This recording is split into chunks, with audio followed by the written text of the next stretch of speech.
With the pandemic stretching on past that year mark now, at one point or another, all of us have faced some burnout. But how do you reverse those feelings?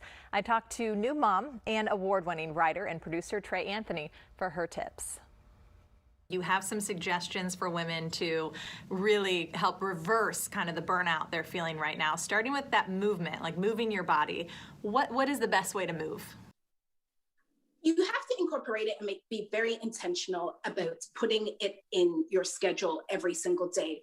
For myself, I knew that I was one of those people who, if I said I was going to exercise in the evening, it wasn't going to work. So what I actually did is I put it into my daycare run. And that's something that I would really encourage your viewers to do. So I would drop my son off at the daycare, keep my car parked at the daycare, and do my run walk right after, right? So get it out of the way, because I find what happens to a lot of us is that we say, oh, yes, we're going to exercise or we're going to move our bodies. And then we get caught up in our everyday lives, in the busyness of it again. And then it goes up to the back burner. So just get it over with first thing in the morning, no excuses, and incorporate it in your day. And you're not thinking about it all day, which is what I really like to. You're not like, that's coming up, I got to do that, I got to do that. Affirmations, I think, can be big for some people, but why do we need to also write them down? It's really important to write your affirmations down. As I mentioned in my book, writing it down gives it a sense of power, a sense of purpose. It also makes you believe that it's possible, right? So one of the things that I do all of the time is I write my affirmations, I say them aloud, and if I really want to have a great, powerful day, I look in the mirror as I say it. So, right? And so that sometimes can be a little nerve-wracking, but once you get used to it, it's really essential. And in my book, I do have a whole list, every single chapter of affirmations that as women that we could be using. This next tip that you have, sometimes on the weekends I don't do, and I feel differently. Do your hair. Why should we be doing our hair? I think due to the pandemic, many of us are kind of like, okay, well, I'm walking around in track pants and mixed match tops.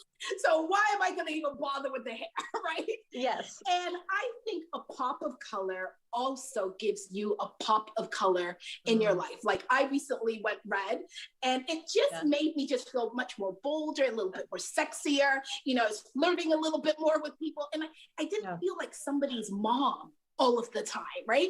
And I think as women, we need to remind ourselves of like who we are. We're not just mommies, we're not just wives, we're not just girlfriends or partners, but you got to do it for yourself, to give yourself a little pop and a little like, oh, that it girl is back.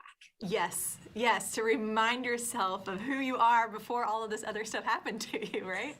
I know you recommend meditating. We're almost out of time. I actually want to ask you about the physical touch. Get some physical touch. Why is that important? In my book, Black Girl in Love with Herself, I talk about how important physical touch is, especially for some of us who are solo parenting and we are not even interacting with our friends daily, our loved ones. And so I suggest in the book that you set yourself a beautiful bath.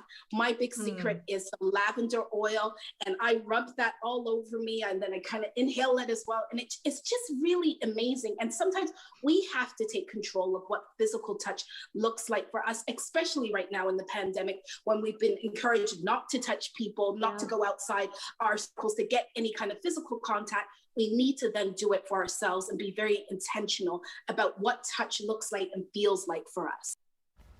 Trey also recommends, as we said, meditation. So even if you just get a little bit in, that's good. Find her on Instagram at Black Girl in Love.